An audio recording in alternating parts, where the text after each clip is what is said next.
आज नरक चतुर्दशी आहे, लक्ष्मी पूजन मात्र उद्या आहे।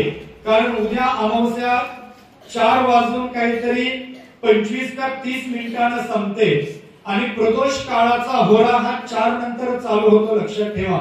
त्यामुळे जरी आज अमावस्या 4 नंतर चालू झाली आणि आजची अमावस्या ही प्रदोष काळात असली तरी शास्त्रानुसार आपल्याला लक्ष्मी पूजन हे उद्या करायचं आहे, हे सर्व पंचांगकर्त्यांनी सांगितलेले लक्षात घ्या।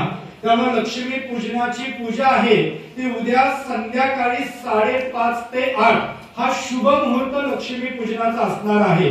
त्यामुळे तुम्ही जी पूजा मांडणार आहात, आता आपण व्हॉट्सअप ग्रुप वरती पूजा कशी मांडायची त्याचं मला वाटतं एक चित्र पाठवलेलं आहे, लक्षात ठेवा। आणि उद्या लक्ष्मी पूजन कशा पद्धतीने करायचं, संकल्प आपण कशा पद्धतीने सोडायचा, लक्ष्मी पूजन केल्यानंतर आपण कोणती सेवा घ्यायची, हे सर्व आपण डिटेल त्या व्हॉट्सअप ग्रुपवर पाठवून दिलेलं आहे। जर तुम्ही व्हॉट्सअप ग्रुपला नसाल तर इथं स्कॅनर लावलेत बघा आपल्या आगाशीचे व्हॉट्सअप ग्रुपचे, तुम्ही मोबाईल मध्ये व्हॉट्सअप ओपन करा, व्हॉट्सअप मधला कॅमेरा ओपन करा आणि तो QR कोड आहे तो स्कॅन करा, आपोआप ग्रुपला तुम्ही जॉईन होऊन जाल। तुम्हाला ती सर्व माहिती व्हॉट्सअपच्या माध्यमातून मिळेल। आणि लक्ष्मी पूजनाची सुरुवात आपल्या घरामध्ये किंवा दारात जी तुळस असते, तुळशीची पूजा झाल्यानंतर केरसुणीची पूजा करून नंतर ती केरसुणी लक्ष्मी पूजनामध्ये आणून ठेवायची आणि नंतर मात्र त्या ठिकाणी आपण लक्ष्मी पूजनाला सुरुवात करायची। हा क्रम फक्त लक्षात ठेवा। आता हे सगळं सांगायचं म्हणलं तर तास पुरणार नाही, म्हणून आपण सर्व माहिती डिटेल मध्ये सर्व व्हॉट्सअप ग्रुपला पाठवलेली आहे, त्या पद्धतीने आपण ते नियोजन करावं। दुसरी महत्त्वाची गोष्ट, ती दीपावली संचामध्ये नाणं आणि कवडी आहे, ती कवडी आणि नाणं कुठे ठेवायचं तर लक्षात घ्या, लक्ष्मीचा जो फोटो आहे,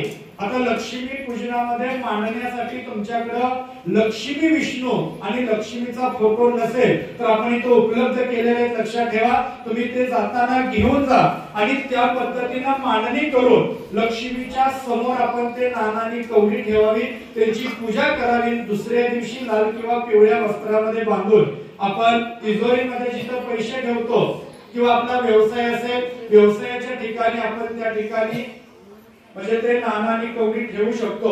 आता एक दुसरी सेवा आहे, आपण याच्या आधी कधी सांगितले नाही, लक्षात ठेवा, पण तुमच्या माहितीसाठी सांगतो।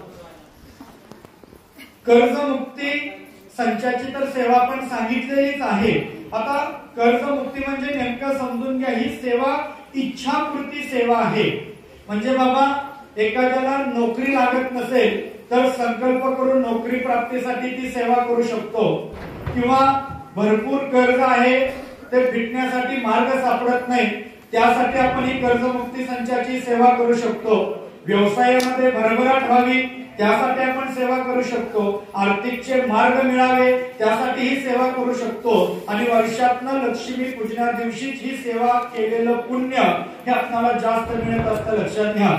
त्यामुळं आपल्या घरामध्ये जर बाबा 2 सेवेकरी असतील, 4 सेवेकरी असतील, प्रत्येकाचा संकल्प वेगळा असेल तर आपण चौघांनी सुद्धा तो संच कर्जमुक्तीचा घेऊन त्या संकल्पासाठी हवन करू शकतो। आता आपल्याकडे असे काही सेवेकरी, एका घरात 7 सेवेकरी किंवा ती लोक आहेत, प्रत्येक जण वेगळाच कर्जमुक्ती संच घेऊन सेवा करणारे सेवेकरी सुद्धा आहेत। त्यामुळे तुम्हाला जसं शक्य आहे त्या पद्धतीने ही कर्जमुक्ती संचाची सेवा उद्याच आपल्याला करायची आहे, लक्षात ठेवा।